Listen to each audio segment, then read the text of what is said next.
Nous avons toutes et tous des croyances qui viennent de notre éducation, de nos profs, de nos amis. On est tous conditionnés. On a ce filtre qui fait que notre réalité est différente de celle du voisin. Et c'est tout à fait normal. En revanche, il y a des croyances limitantes et des croyances encourageantes. Les croyances limitantes, c'est celles qui vont vous dévaloriser. Le mental est très fort pour répéter ces croyances. Les croyances encourageantes sont extrêmement puissantes pour nourrir votre motivation et votre optimisme. Aujourd'hui, je vais vous guider à transformer vos croyances limitantes en croyances encourageantes. C'est parti!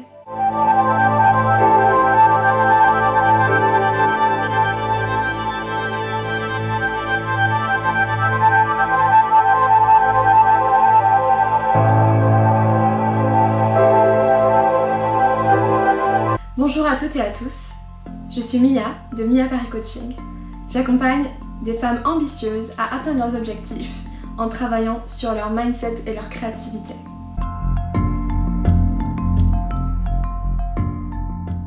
La première étape pour la transformation, c'est de prendre conscience de vos croyances limitantes. Et on va faire un petit exercice ensemble. Choisissez un secteur de votre vie qui vous procure des doutes, de l'anxiété, du stress. Ça peut être la vie pro, la vie perso, une relation amoureuse, une relation amicale, peu importe. Choisissez un secteur. Pour identifier les croyances limitantes dans ce secteur que vous avez choisi, vous allez compléter cette phrase. Je suis convaincue que... et ça m'empêche de... Par exemple, je suis convaincue de ne pas être à la hauteur pour ce poste et ça m'empêche de postuler. Je suis convaincue que ça va être trop dur d'avoir mon diplôme et ça m'empêche de me motiver.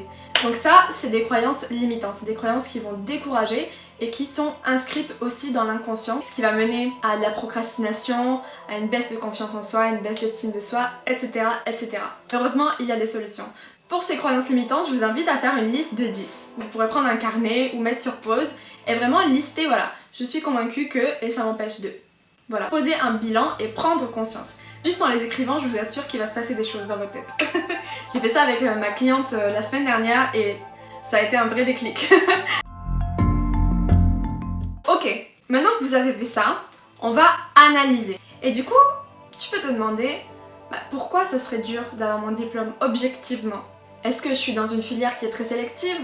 Est-ce que mes notes par le passé ont fait que je suis pas à la hauteur?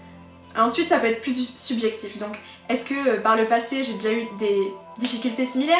Est-ce que j'ai déjà galéré à avoir mon diplôme? Est-ce que j'ai déjà galéré à avoir un emploi? Et là, le plus important, c'est de se demander comment tu as surmonté ces épreuves par le passé.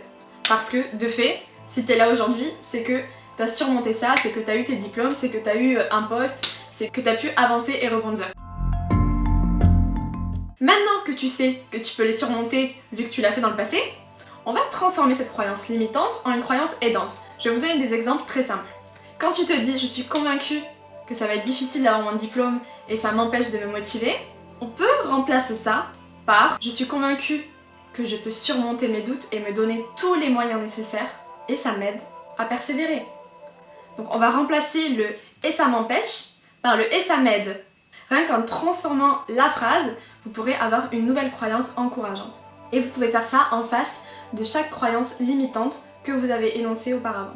Pareil, au lieu de se dire « je suis convaincue que je suis pas à la hauteur pour ce poste et ça m'empêche de postuler », on transforme la phrase en disant « je suis convaincue que je possède certaines compétences requises pour ce poste et ça m'aide à postuler ».